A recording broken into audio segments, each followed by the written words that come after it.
Good afternoon, everyone. Good afternoon to the students who are here on Zoom, other folks on Zoom as well. Good afternoon to those of you following us on different social media platforms. On behalf of the Portuguese Beyond Borders Institute, PBBI from California State University, Fresno, welcome to our students of Portuguese 102 class. This is the book that we've been using for the last 3 weeks. So they've been, thanks, Elaine. This is a book that we've been dealing with. Actually, their midterm is due. I remind the students that their midterm is due tonight. That's always something that they don't want to hear, but the midterm is due tonight, and it is where they're actually, and all of you are represented. They're taking three poets, two basically from the Azores or living in the Portuguese country in mainland Portugal or Brazil of Azorean in the anthology, and comparing and contrasting with a poet that writes in America, in North America, in English and translated to Portuguese. So you're all represented, and thank you all for being here. Duas palavras em português, just a couple words in Portuguese. I know our students, most of them don't understand Portuguese. It's an English language class, mas obviamente que este projeto é bilingue e, portanto, muito boa tarde ou boa noite para todos. Muito boa tarde para aqueles que nos acompanham aqui na Califórnia, na costa leste dos Estados Unidos e do Canadá. E, obviamente, já boa noite para quem vem de Portugal continental, onde o sol já se deve ter escondido, com certeza. O nosso agradecimento a todos e um agradecimento sempre muito especial, obviamente, à nossa curadora, que é Rose Angelina Batista, que tem feito um trabalho, como todos vós sabeis, magnífico. Ela é que trabalha imenso neste projeto. E esperemos que para o ano possamos, de facto, aliás, temos já os fundos para o mesmo, temos é que depois ter o trabalho e vamos fazer uma coletânea com todos os poemas, estes ou outros que as pessoas queiram submeter, mas aqueles que estiveram connosco ao longo destas quantas edições já, Rose? 7, 8? 8, muito bem. Portanto, vamos ter ainda mais uma ou duas e depois vamos fazer uma antologia com todos esses poetas. Em homenagem ao Alfred Lewis, que, como todos vós sabeis, foi uma figura importante na literatura açoriana na Califórnia. Now, passing to English, so everyone can understand. Thank you again to all of you who are joining us on social media platforms. Thanks to all of you who are joining us here. Thanks to our students. The students know that they have a worksheet to go through, not demanding a lot of you, but a little bit of what the poets will say and what they will read here. So this is the Alfred Lewis reading series. It is our 8th one. Thanks to Rose for reminding us of that. And it is co-curated by poets Rose Angelina Batista and myself, and of course coordinated through PBBI at Fresno State. The idea is to read the poems in both languages, I should say, in their original and in the translation. We have here two poets whose original work is in Portuguese, and then we have English translation, and two poets who is vice versa, and then we have one poet, of course, Rose Angelina, who is bilingual, so she writes in both languages. And we always start with one poem dedicated to Alfred Lewis. It's the poem, chose this poem exactly because the students have been reading Into the Azorean Sea. We have a couple of Alfred's poems on there, but we don't have this one. I think this one is, of course, from his book, the book that was published by Professor Donald Warren, Aguarelas, Florentinas, e Outras, Poesias, in 1986, and that really does need a new edition. Ilhéu, or in English translation, Islander. Rose. De Alfred Lewis, Ilhéu. Pedras de lava, vestidas de esmeralda, embaladas nas águas do Atlântico, coroadas de bruma transparente e dos raios do sol que dão a vida aos milheirais e campos de centeio. Numa destas nasci. Escutei lá o chilrear das aves quando o dia deslizava nas ruas e acordava o sacristão para tocar o sino para as beatas irem ordenhar aos montes. Fui tentado lá, ao pé dos velhos baleeiros doutorora, ouvi as lendas e as proezas daqueles que voltaram com mãos vazias à casinha velha, sem lar, cheirando ainda do passado. Com seus olhos cansados, espreitando os fios azulados do cachimbo. Era sempre contar. Ilhas perdidas no fim do mar, chefes canibais, amazonas com olhos rutilantes e mamas firmes, cor de terracota. E o ouro, finalmente, nas serras da Califórnia. E vales para amansar, pontes de ferro para ligar os rios, cidades a fazer, docas, caminhos. E agora, radicado nesta terra sem fim, recordo o dia em que parti sozinho em busca do meu sonho de aventura. E recordo também os velhos que me tentaram, residentes agora sob as mondas, sem flores e sem cruzes, do Campo Santo da Fajã Pequena. Dormi em paz, tocadores de lendas, na paz do lar humilde onde nascestes. And in English, Islander, lava stones dressed in emerald, wrapped in the waters of the Atlantic, crowned with transparent mist, and the rays of the sun that give life to fields full of corn and rye. I was born in one of these. There I heard the chirping of birds as they slipped through the streets and woke the sexton who would ring the bell for the faithful to go milk the hills. I was tempted there, next to the old whalers of yesteryear. I heard the legends and the exploits of those who returned with empty hands to the old house, homeless, still smelling the past. With their tired eyes peering the blue threads of the pipe, always telling lost islands at the end of the sea, chiefs, cannibals, Amazons with glittering eyes and firm breasts, the color of terracotta. And gold, gold at last in the mountains of California, and valleys to tame, iron bridges to connect the rivers, cities to build, docks, roads. And now settled in this endless land, I remember the day when I set off alone in search of my adventurous dream. And I also remember the old man who tempted me, now residing under the weeds without flowers or crosses of the holy field of the small Fajan. Sleep in peace, players of legends, in the peace of the humble home where you were born. Islander from Alfred Lewis. And we are going to now invite, of course, our 4 invited poets. And then at the end, of course, Rose Walsh reads one of her works. And we're going to start with Décio Oliveira. Décio is, first of all, I should say Décio's a friend of mine for many years. We're both very young, but at that time when I met him, he was younger and I was younger as well.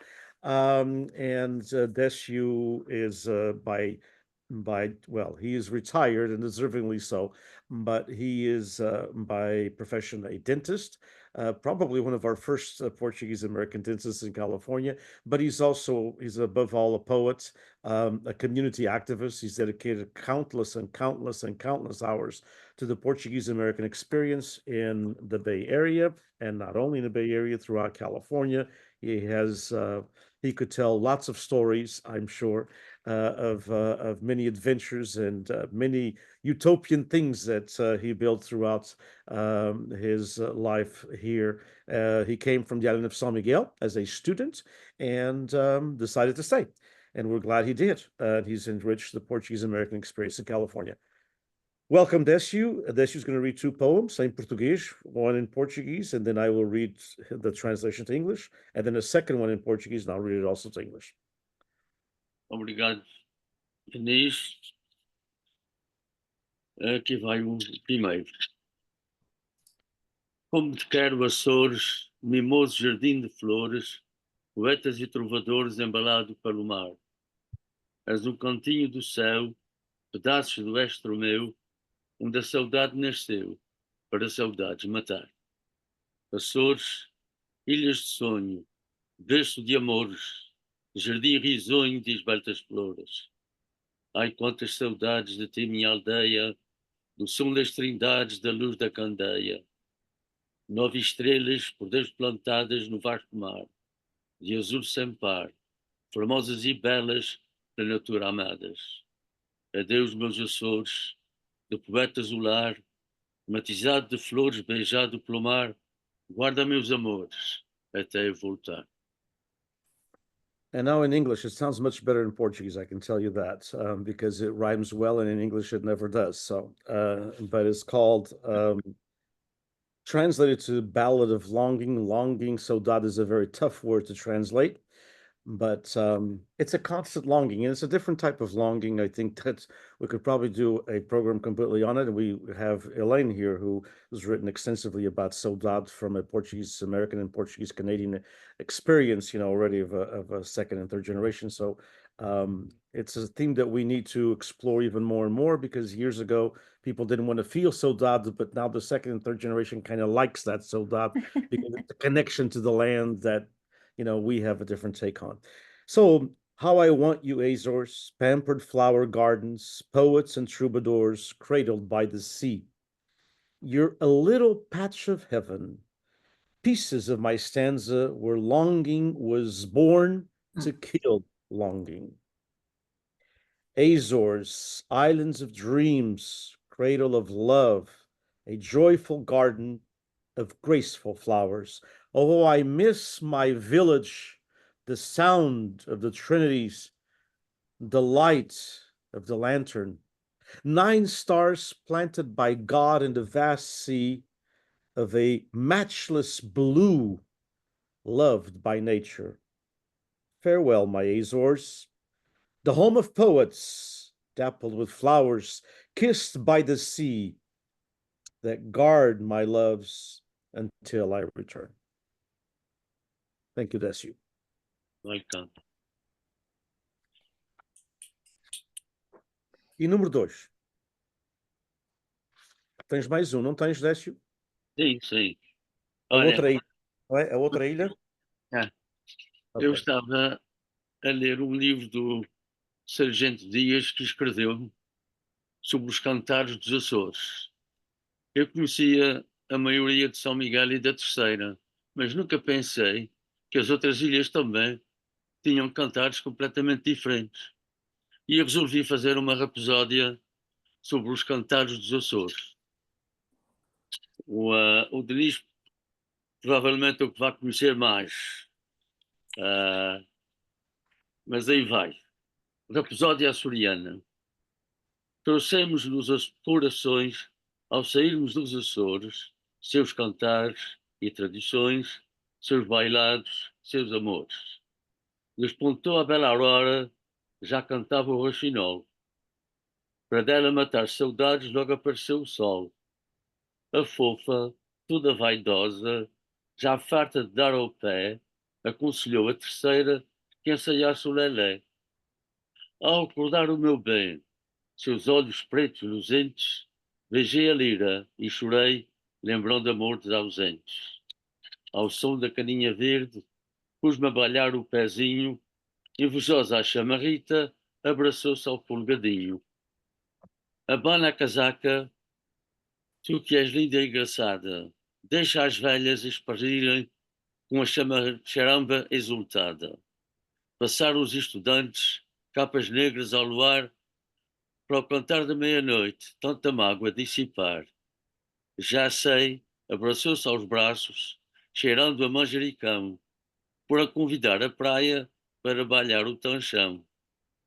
Sempre a queixar-se a tirana e pondo as culpas ao remo, implorou ao salmacaio que se agarrasse ao leme.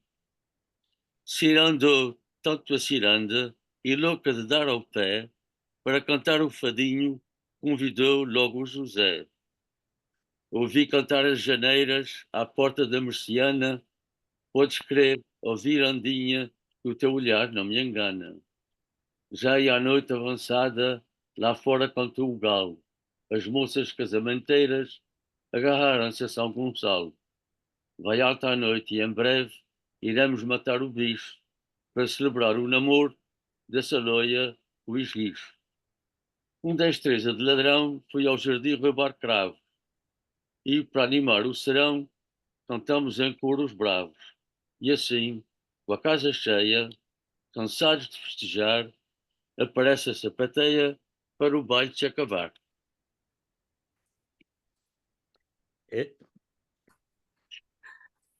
Este eu não tenho em inglês, porque mesmo seria impossível. É complicado. É muito. Tens aí o teu poema A Outra Ilha?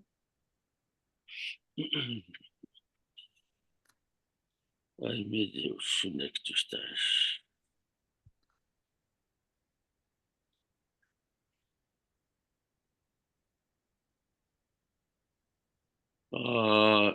Diniz, porque não pedes para outro ler e eu vou procurá-lo. Não, podemos ler no fim o último teu. Okay? Vamos. Okay. So we'll continue. Décio is going to find the poem The Other Island, or A Outra Ilha in Portuguese, and he'll read it last. We're going to Leocádia Regalo, who is here, as you can see, on top there from mainland Portugal, an Azorean living in mainland Portugal, and who has also connections. Everyone from the Azores, one way or another, has connections with the Azorean diaspora, with the Portuguese diaspora. And we're very happy to have her here. She has published quite a bit in poetry, and she's very good, as you will see. Bem-vinda, muito obrigado por ter aceito este nosso convite, este desafio da Rose, com muito gosto que a temos connosco. Vai ler 2 dos seus poemas que estão incluídos na antologia, salvo erro, não é? É sim, é sim. Eu quero agradecer o seu convite, professor Diniz Borges. É uma alegria estar aqui a partilhar a minha poesia com poetas que têm este denominador comum. Nós todos torcemos pela açorianidade e por isso mesmo estou muito feliz por estar aqui. E vou então ler o primeiro poema, Porto, Cais, Farol, pode ser? Porto, Cais, Farol. Quando me imagino Porto, Cais, Farol, é porque há veleiros à deriva nas ondas, embalados por ventos que encapelam o mar. E o mar é vagar na imensa longura, pode ser mistério ou grande aventura. Nas minhas esperas não mora a ansiedade, apenas resisto. Porto, Cais, Farol. Ponto de chegada, abrigo, destino. Sempre me atraíram as cidades costeiras, onde os barcos regressam como filhos pródigos ao seio do lar. And here it is in English. Port, Pier, Lighthouse. When I imagine myself, Port, Pier, Lighthouse, it is because there are sailboats drifting on the waves, rocked by winds that encapsulate the sea. And the sea is wonder. In the immense distance, it can be a mystery or a grand adventure. In my waiting, there's no anxiety. I only resist. Port, Pier, Lighthouse. Point of arrival, shelter, destination. I have always been attracted to the coastal cities where the boats return like prodigal sons to the hearth of home. Thank you. It's the first time that I hear this poem in English. Thank you very much. Com muito gosto.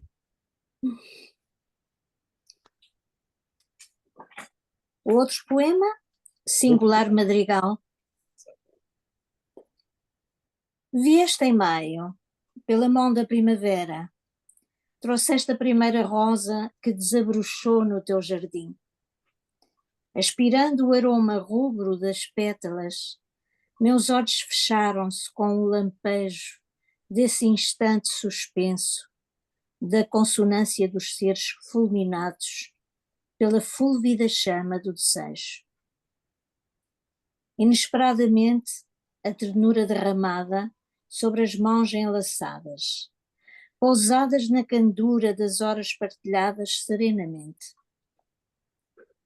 Vieste em maio, pela mão da primavera, sem pré-aviso nem intenção meditada.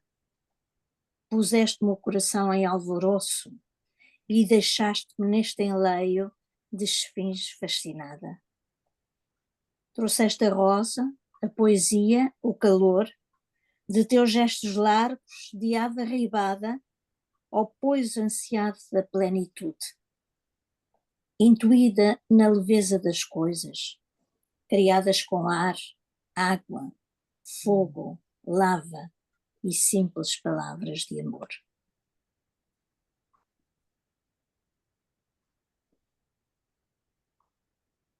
É belo poema e vamos tentar em inglês. And for the students, everyone following us, but especially the students who have an assignment, it's kind of wonderful that you're having an opportunity to listen to these poets and some of the themes that we talked about, the sea, the lava, the longing, the landscape, mist, all of the Azorean themes that we've talked about. Hopefully you're able to capture in these poems as well for your assignment. So you came in May. By the hand of spring you brought the first rose that blossomed in your garden. Inhaling the reddish scent of the petals, my eyes closed with the flash of this suspended instant of the constance of being struck by the ranging flame of desire. Unexpectedly, the tenderness spilled upon the entangled hands, resting in the candor of shared hours serenely. You came in May by the hand of spring without forewarning or meditated intention. You set my heart in turmoil and left me in this enchantment of fascinated sphinx. You brought the rose, the poetry, the warmth of your wide gestures of a bird swooping to the yearning ground of plenitude, sensed in the lightness of things created with air, water, fire, lava, and simple words of love. Thank you very much for your translation. Thank you, and I have to translate more. I have to get more of your poetry. Obrigada. Vamos passar então. Let's go to the third poet, Elaine Ávila, who lives in British Columbia and Canada, originally a Californian, still a West Coaster. So that's what's important. It's still a West Coast, whether it's Canada or the United States. And Elaine is a teacher, is a professor, is a star in the theater arts, not just in British Columbia, but throughout various parts of Canada and the United States as well. She has visited the Azores, has done different workshops and presented and have had the opportunity to also, I believe, do This Quiet and some of the other Portuguese American or different programs that are offered both in the Azores and in mainland Portugal for Portuguese American and Canadian American and Portuguese Canadian authors. She's been writing poetry. She writes it really well, as you'll see. She'll read in English and it'll be the opposite, and I'll read it in Portuguese. Welcome, Elaine. Muito obrigada para este convite. So thank you for this invitation, both Professor Borges and Rosa, Diniz and Rosa. Thank you so much for organizing this. It's such an honor to read with all of you. You've given me so much nostalgia and longing, and so that it's so beautiful to hear these Azorean themes. Thank you. Okay, so this one is called Grandma's Embroidery. In full bloom, Grandma's blue hydrangea tumbles through space, shining, alone, overturned, while Grandpa's boat beckons with sails of gold, unfurling on a white blue sea. She's done it, broken the patterns, made something original, found American threads so brilliant she can capture Azorean light. In the Azores, we call it luz insular, a light so particular it floats, promising miracles, as if only somewhere else will relieve 1,000 deprivations. Luz insular should tell the truth, like Grandma's embroidery. If you leave, you may discover yourself tumbling, overturned, out of proportion, alone, yet able, stitch by stitch, to make Azorean light dance. So it's a lovely poem, and it's one of my favorite in Portuguese, Bordado da Avó. Em plena florescência, a hortênsia azul da avó tropeça pelo espaço brilhante, sozinha, derrubada, enquanto o barco do avô acena com velas de ouro, desdobrando-se sobre um mar branco-azul. Ela fê-lo, quebrou os padrões, fez algo original, achou os fios americanos tão brilhantes, ela pode captar a luz açoriana. Luz insular. Uma luz assim tão particular que flutua, prometendo milagres, como se unicamente em outro aliviará 1000 privações. Luz insular deveria dizer a verdade, como os bordados da avó. Se saíres, poderás descobrir-te tombando, derrubado, fora de proporção, sozinho, ainda capaz, ponto a ponto, de dançar a luz açoriana. Obrigada. It's the first time I've heard it in Portuguese, read out loud. It's beautiful. Muito obrigada. This one is called Pico. Pico. You may know that we have vineyards that stretch all around the world, could stretch around around the world, that are to protect the vineyards. They've become World Heritage, but they're very long if you stretch them all out. Let's see. So Pico. Our tools were hands, planting seeds. Our tools were stones, black basalt. Our tools were tools, metal and wood. Our tools were determination not to die.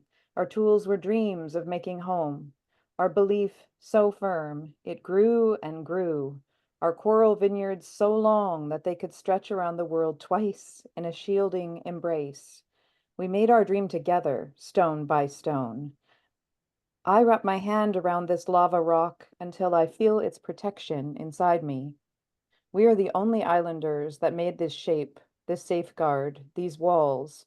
Perhaps we needed it most. Thank you.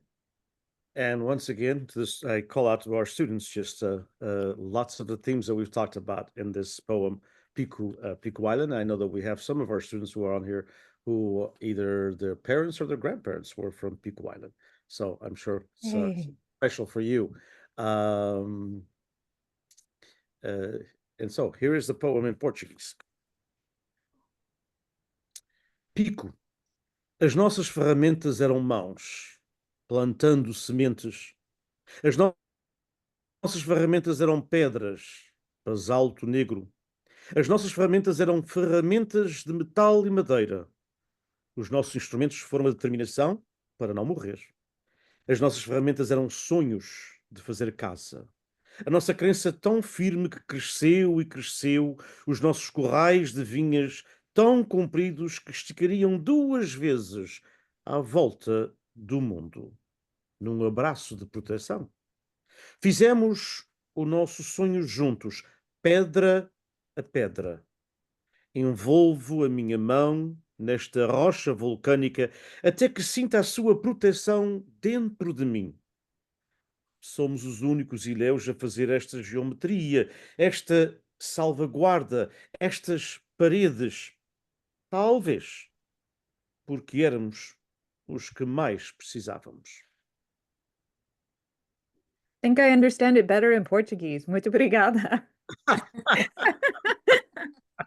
That's a first. That's great. And now we're going to thank you, Elaine, once again. Thank you. And keep up your awesome work. We need to bring you to Fresno State for a workshop. We need to talk about that, hopefully, when you have some time. I know that the MFA program would like that as well. Early Flight, I think, is a poem that Tyler's going to read.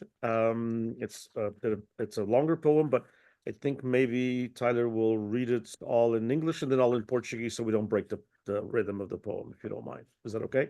Yeah, we'll start with English. Thank you, Rose and Diniz, for having me, and apologies if there's any background noise. I have a 7-month-old running around, so it just makes the poem more natural and more yeah. real, okay? Hopefully the interruptions help with the pacing. So here we go, starting off, Early Flight. There's a half-dead poem in the middle of the road, hunched over, bleeding, and we drove by. It's 4 o'clock in the morning and the sun is still hiding. When I returned to the scene, it was still there, less distressed. By the evening, it vanished. Every driver steered clear. I guess the smoke and holiday sent residents flying away. When I take a step back to shift my frame of mind, I see deceit and trickery, taking advantage, belittling. Evil is the root of all evil, but money feeds the soil. Do they want us to stay inside, slowly rotting our minds? If you want to protect the sheep, build a barn and fill it with hay. They'll come running in, and they'll even let you lay on them. What did the possum desire? To be hit, maimed, hurt? No. Was it trying to solve the riddle, why'd the chicken cross the road? What was on the other side? Food, shelter, a place for a family, or a drop of water in this arid bay, free from blooming blue-green algae? If it made it to the other side, would it have been satisfied? Eventually, a bright light shines, bringing us to the beginning.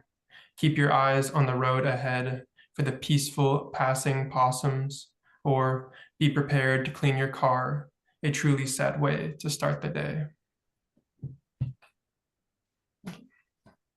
Thank you, Tyler. And now we'll try it in Portuguese. Voo inicial. Há gambá meio morto no meio da estrada, curvado a sangrar, e seguimos de carro. São 4 horas da madrugada e o sol ainda está escondido. Quando regressei ao sítio, ainda lá estava, menos aflito. Ao fim da tarde desapareceu. Todos os condutores se mantiveram afastados. Acho que o fumo e o feriado fez com que os moradores voassem. Quando dou um passo atrás para mudar o meu ânimo, vejo engano e vigarice, aproveitando, menosprezando. O mal é a raiz de todo o mal, mas o dinheiro alimenta a terra. Querem que fiquemos em casa a padrocer vagarosamente as nossas cabeças? Se quiser proteger as ovelhas, construa um palheiro e encha-o de palha. Entrarão a correr e até permitirão que se deitem sobre elas. O que é que o gambá desejava? Ser atropelado, estropiado, ferido? Não.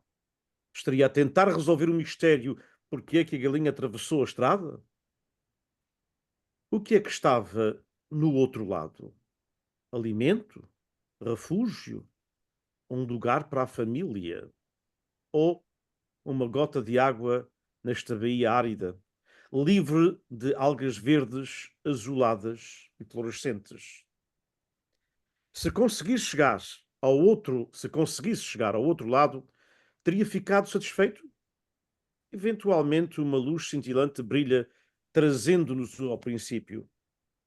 mantenha os olhos na estrada à sua frente, para os gambais pacíficos que passam, ou esteja preparado para limpar o seu carro. Uma forma verdadeiramente triste de começar o dia. Thank you for reading that, Denise. You, my pleasure. And as I told the students, it doesn't make, I'm sure that some of the students will remember some of the themes that we talked about. Tyler's American for, we put his middle name there, Freitas, to give a Portuguese flavor, of course. But Tyler's American, but some of these themes are universal. He's not just writing, obviously, about a possum. He's writing about a lot of things that are universal, and we can identify, with the peace of the islands and the need to leave to go to another area, just like the possum as well. So there's lots of Azorean themes in here, even though one might at the beginning think that it doesn't have anything to do with it, but it does. Thank you, Tyler. Appreciate it. Yeah, right. And so the next piece, Pastures with Men Inside, is by Urbano Betancourt, and I'll do my best. The herders are complete depositories of the plans for a journey. They lay down the measured pain up to the picket between the grass and the manure. They open the morning in the choking of the rattles and cowbells, the only music to pierce the desert of dung sliding into the ocean chewed by teeth, of hunger. The hunger that grows in the pastures is anointed by the humidity released from the pastures and the infected words pasted with wounds and fog. For them, or within them, one emerges in the piers and canneries of San Diego. In the naval shipyards of San Diego, inside them, the body plunders in the meadows of California. With pocket knives within and ships in their eyes, they punch the time card in the rearward of the island and the mount, the birds, the clouds. With them, they run off to the west in front of the hunger and the cold. This way, they distort the distances and invest in dreams gathered in the despair of the cause that leads them to impale the sheep and the baby goats. Thank you. I don't have this one in Portuguese, but it's for the students. They understand better in English anyway.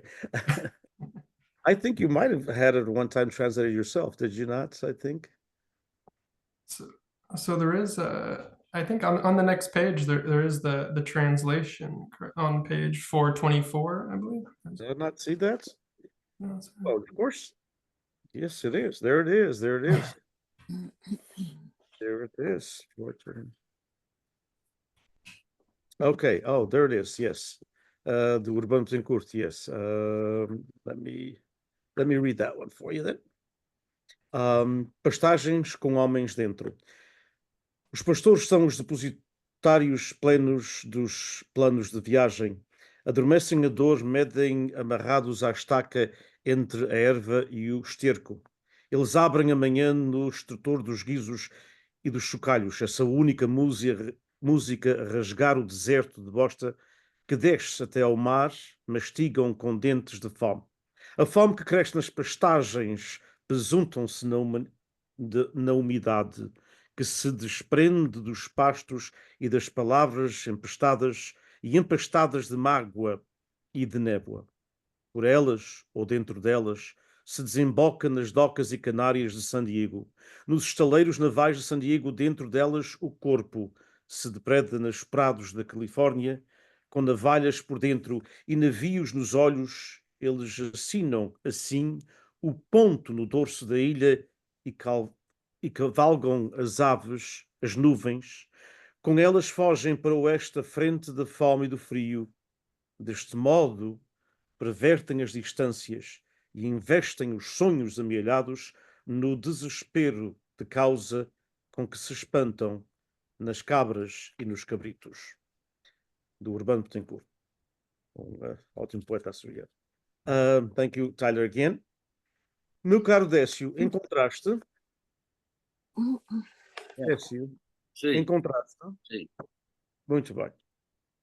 Então, we'll go to Décio's other poem called The Other Island, em português, a outra ilha, and then Rose. Este poema foi escrito em 1997, quando o mar galgou a terra e causou grandes prejuízos na freguesia da Ribeira Quente. Eu sou a minha ilha. Já agora, Décio, só para dizer que, portanto, 1997, há 27 anos, tinhas, portanto, 32, não é? Exatamente, que estás com 60. Queria, eu bem queria. O Décio Oliveira has just, can I say it? I think I can. He's just commemorated, not too long, or is commemorating his 90th birthday. Doesn't he look like he's 65? About 90. 90th birthday. Congratulations, Décio. Parabéns. Eu sou a minha ilha, fustigada pela chuva e pelo vento, barca perdida em mar alto sem quilha, à deriva tal como o pensamento. Eu sou a minha ilha, indefesa e inundada de água, quão pujada de tanta maravilha, no entanto, tragando tanta mágoa. Eu sou a minha ilha. Aqui nesta paragem tão distante, às vezes me parece uma armadilha esta alcunha que tenho de imigrante. Eu sou a minha ilha, aquele meu cantinho abençoado, tristemente, em teu seio se rendilha tua sorte, teu destino e teu fado. Embora longe de ti, não poderei esquecer este berço onde nasci, torrão que me vi crescer. Minha ilha, estou contigo nesta hora de tristeza. Tenho-te sempre comigo, podes ter bem a certeza, que Deus concede um abrigo às vítimas da natureza. Obrigado. Parabéns. E agora, Rose.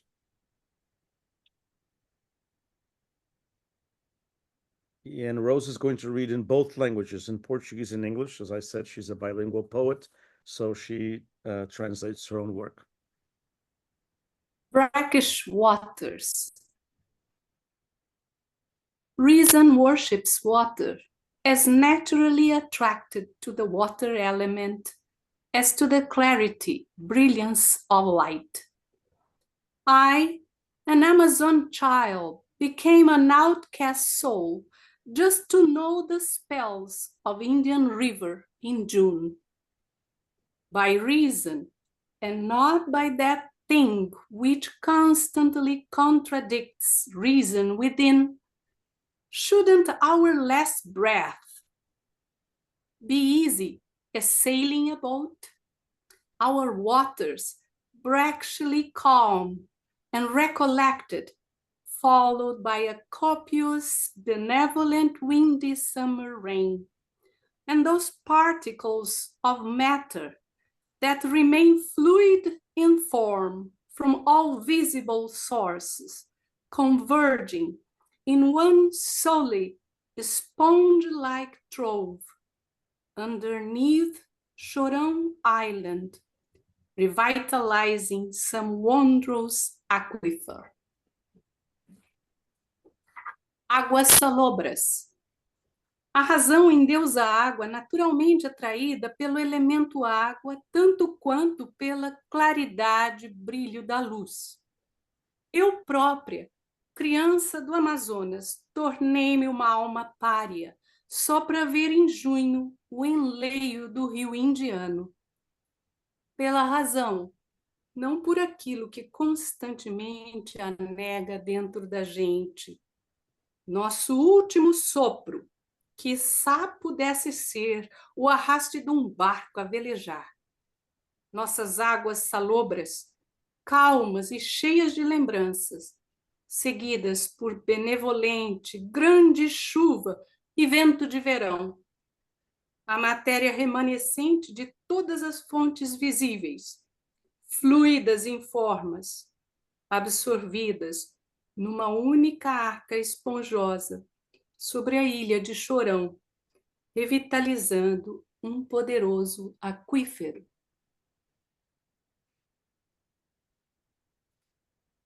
Thank you so much. And with this, we do have one question. Where can we find the first poem, Islander, from Alfred Lewis? We can send it to you if you'll send me an email, but we don't have it.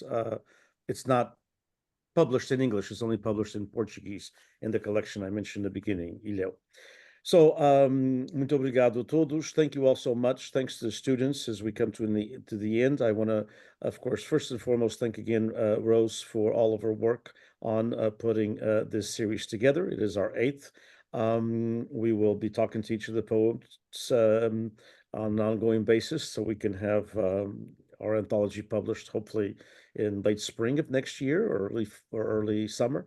It will be a bilingual anthology in honor of Alfred Lewis, with all of your voices and those who've come before, and those who will a couple others, the 9th and the 10th reading series as well. I wanted to let the students know to please turn in their work based on the readings this afternoon, and that we will, of course, be back in person, as I'd like to be, which will be on Tuesday. So we will be again on Tuesday live at 2:00 in the afternoon.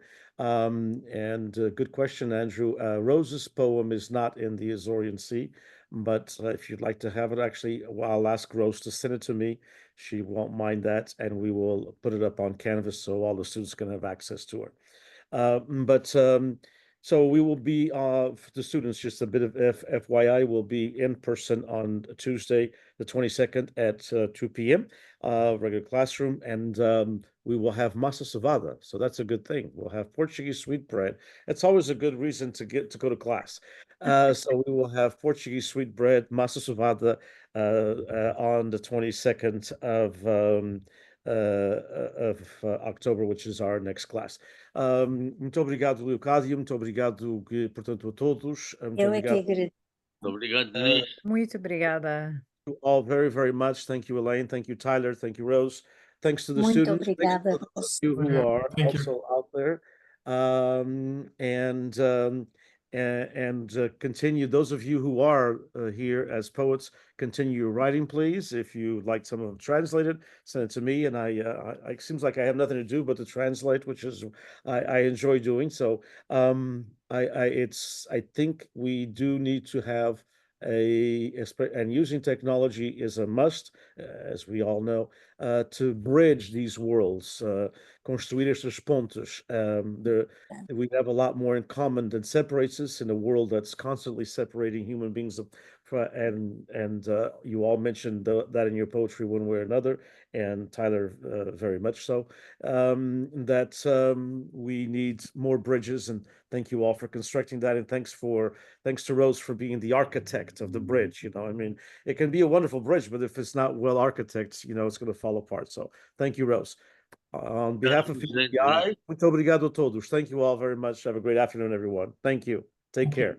Bye. Viva a poesia. Muito obrigado. Viva a poesia! Viva a poesia.